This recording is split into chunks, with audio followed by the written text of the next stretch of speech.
नमस्ते। तो जितने लोग तक ये वीडियो पहुँचे ना, कृपया पूरी देख लीजिएगा। नमस्ते। हमारा नाम है मुकुंद मिश्रा। हम मुंबई के आईसीएसटी कॉलेज के इंजीनियरिंग के दूसरे साल में हैं। यहाँ पर पनवेल में एज ए पेइंग गेस्ट रहते हैं। और मतलब ये हमारे ज़िंदगी का फर्स्ट वीडियो है। मतलब 19 बार रीटेक दे चुके हैं, ज़रा कॉन्फिडेंस ला रहे थे। वैसे हम यूपी से हैं। यूपी के जौनपुर ज़िले में हमारा गांव है। और हमारे पिताजी मनोहर लाल मिश्रा हमारे गांव की पाठशाला के हेडमास्टर, मतलब गांव के सबसे पढ़े लिखे आदमी। अब हमारे पिताजी ना हमें भी खुद की तरह ऐसा पढ़ा लिखा नवाब बनाना चाहते थे, इसलिए यहाँ भेज दिए। अब बचपन में ना हम फैन देखकर बोले थे कि बड़े होकर हम मशीन बनाएंगे। अब साला छोटे बच्चे को थोड़ी पता होता है कि उसको सिर्फ मशीन बनाने के लिए MIT, VIT, BITSAT, JEE Main, JEE Advanced ये सब देना पड़ता है। अब छोटा बच्चा था, गलती से बोल दिया। अब उसी गलती की सज़ा हम रोज़ ही काट रहे हैं। उसके बाद ना हमारे पिताजी हमको रोज़ सुबह कहते, उठ जाओ हमारे मैकेनिकल इंजीनियर, हमें गांव का कल बदलना है। पूरे गांव में ढिंडोरा पिटवा दिए थे कि हमारा बच्चा इस गांव का फर्स्ट इंजीनियर बनेगा। अब साला इस मोड़ पे पहुंच गए थे ना कि हम मना भी नहीं कर सकते थे कि पिताजी हमको इंजीनियरिंग नहीं करना है। मतलब पिताजी की इज्जत चली जाती थी। हमको हमको क्रिकेट बहुत अच्छा लगता था। कहीं और ज़्यादा अच्छा ना लगने लगे इसलिए छोड़ दिए। उसके बाद हमारे पिताजी हमसे कहे कि बेटा अगर ज़िंदगी में तरक्की करनी है ना तो ये गांव के दोस्तों के साथ घूमना फिरना ये बंद कर दो। तो हम बचपन के दोस्तों के साथ घूमना फिरना भी बंद कर दिए। हमको याद है हम 10वीं का पड़ाव बहुत ही ज़ोर से पार किए थे। मतलब पूरे ज़िले में 7वें आए थे हम। और इनाम के तौर पर हमें पिताजी ये सैमसंग का फ़ोन दे दिए। हमसे कहे कि बेटा जब मैकेनिकल इंजीनियर बनोगे तब टच स्क्रीन वाला दिलाएंगे। अब जब साला मैकेनिकल इंजीनियर बनेंगे तब इनसे थोड़ी ना मांगेंगे फ़ोन, हम बर्बाद ना हो इसलिए नहीं देते। और हमको इस चीज़ से दिक्कत भी नहीं थी। अब हमारे गांव की पाठशाला में एक ही कंप्यूटर है, उसमें हम पढ़ाई के बहाने FB अकाउंट बनाए थे जिसको हम इस्तेमाल ही नहीं किए। अब साला हमारे पिताजी का ना बहुत इच्छा था कि हम बम्बई के बड़े इंजीनियरिंग कॉलेज में पढ़े, तो हमको यहाँ फट से भेज दिए। तो हम भी खुद के ही खिलाफ यहाँ आ गए। माँ, बहन, खेत, हमारी पाठशाला, दोस्त जिनको अलविदा भी नहीं भूल सके, उन सबको छोड़ के यहाँ आ गए। वैसे ये बम्बई शहर ना बहुत खूबसूरत है, बहुत खूबसूरत है। मतलब ज़्यादा घूमे नहीं है लेकिन सुना बहुत है। और हम जैसे जो बाहर के लोग आते हैं ना उनको बम्बई और नवी मुंबई ये सेम ही चीज़ लगता है, लेकिन यहाँ के पता चलता है कि भैया ये दोनों दुनिया ही अलग है।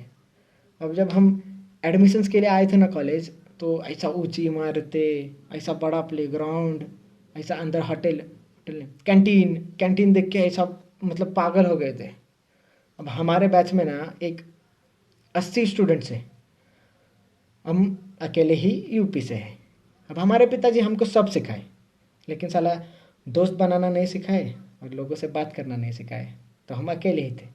और यहाँ के बच्चे भी ना बहुत ही अलग, मतलब कैसे बताए, मतलब बहुत ही मॉडर्न और फैशनेबल है। मतलब ऐसा गॉगल पे, जैकेट पे, KTM पे ऐसा कॉलेज आते हैं।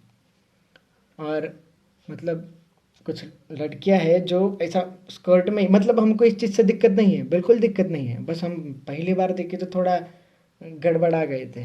और कुछ स्टूडेंट्स तो चड्डी पे कॉलेज आते हैं। साला 1 साल के सफ़र में हम कभी हमारे PG के बाहर भी चड्डी पे नहीं गए। और भैया अंग्रेजी तो इतना तेज़ बोलते हैं ना कि समझना छोड़िए, सुनने में भी बड़ी दिक्कत होती है। मतलब हम इनकी तरह कूल नहीं थे। हम ना सिगरेट पीते, ना दारू पीते, ना नशे करते, ना कोई गर्लफ्रेंड के चक्कर में थे। और हमारे कपड़े हमारे कपड़े भैया, मतलब एक फॉर्मल शर्ट, एक फॉर्मल पैंट, हाथ में पापा की घड़ी या चश्मा और नीचे सैंडल। और इस्त्री भी हम खुद ही करते थे। और बाल अभी बढ़ाए बाल, वरना पूरा मिलिट्री कट रखे थे। वो बाजू वाला चिंटू है ना, हमको मतलब बाल देख के यही उम्र में अंकल बुलाता है। अभी हम मतलब ये सब को अगर बाजू में रखें ना, तो हम वैसे बहुत होशियार है। मतलब खुद की तारीफ नहीं करेंगे, लेकिन हमारे कुछ उसूल है, जैसे कि हम बंक नहीं करेंगे, असाइनमेंट्स टाइम पे देंगे, जो भी है ईमानदारी से करेंगे। अभी 2-3 महीने पहले का बात है, हमारा सेम टू का एग्ज़ाम्स पास में आ रहा था। तो धीरे धीरे सब हमारे साथ ऐसा ही हाय बाय बोलने लगे, हमारे साथ बात करने लगे, हमारे मतलब फर्स्ट बेंच में बाजू में बैठने लगे। हमको बोले कि हमको मतलब कैंटीन घुमाए, हमको प्लेग्राउंड घुमाए, हमको मॉल घुमाए, हमको चीज़ फ्रैंकी, सैंडविच, मतलब बहुत नाम याद नहीं आ रहे, लेकिन बहुत बहुत कुछ खिलाए। और हम उनको मतलब जितने भी पढ़ाए उसके नोट्स देते, फिर उनको लाइब्रेरी में लेक्चर देते। और मतलब साला इतना कॉन्फिडेंट ना हम कभी ज़िंदगी में फील नहीं किए थे।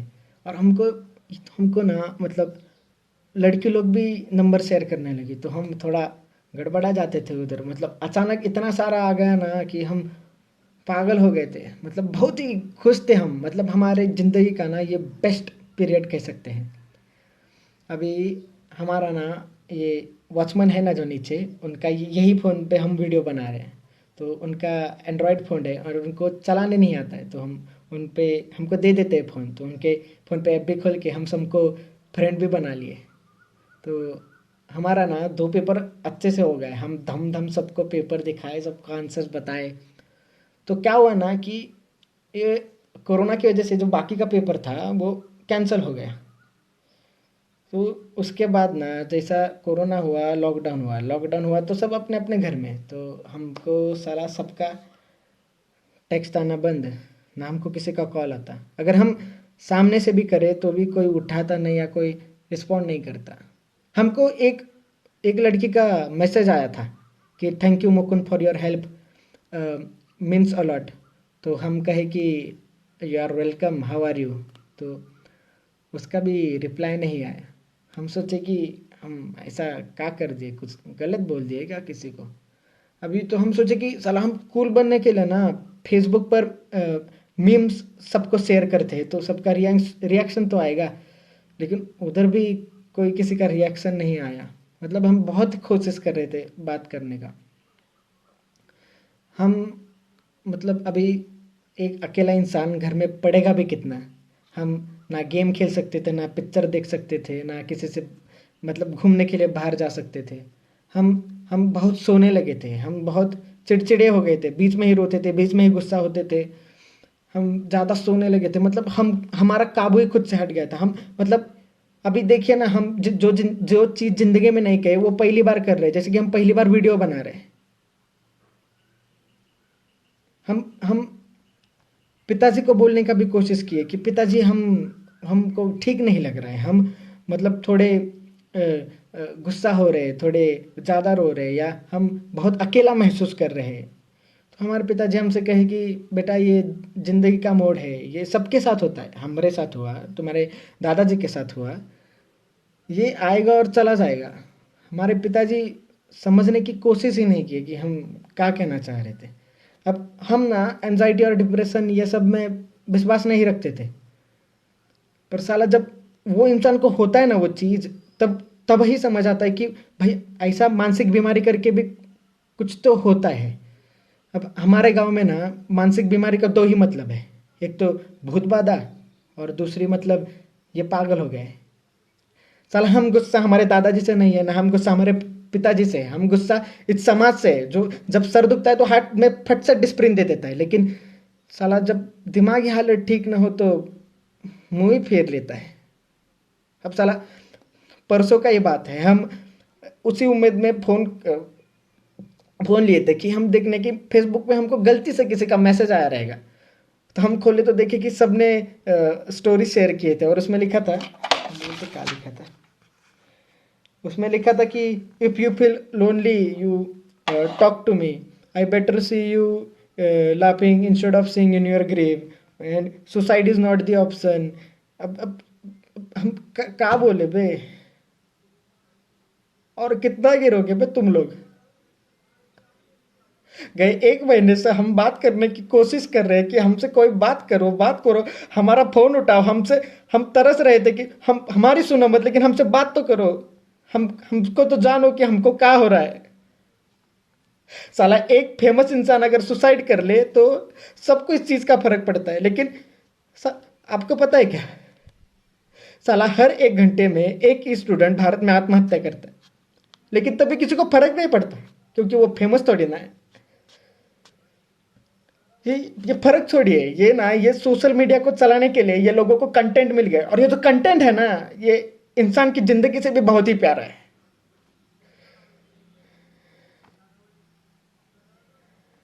अभी 2-3 हफ्ते और गए ना, किसी को कुछ फर्क नहीं पड़ेगा। क्या एंजाइटी और क्या डिप्रेशन।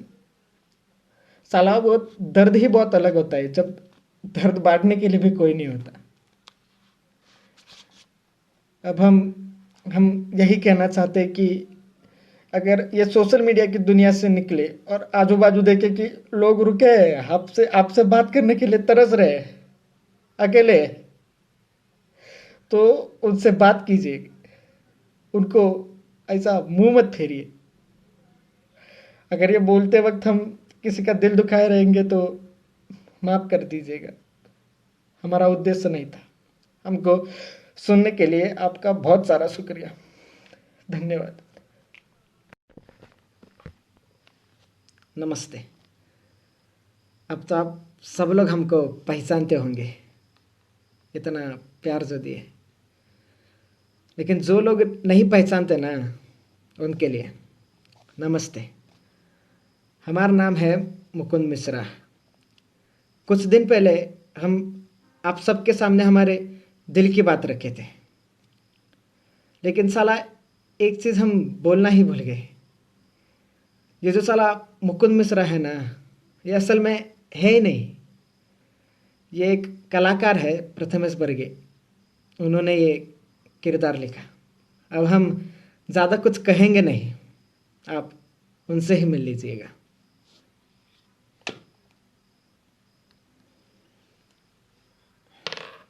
नमस्ते। हम ही मुकुंद मिश्रा है और हम ही प्रथमेश बर्गे।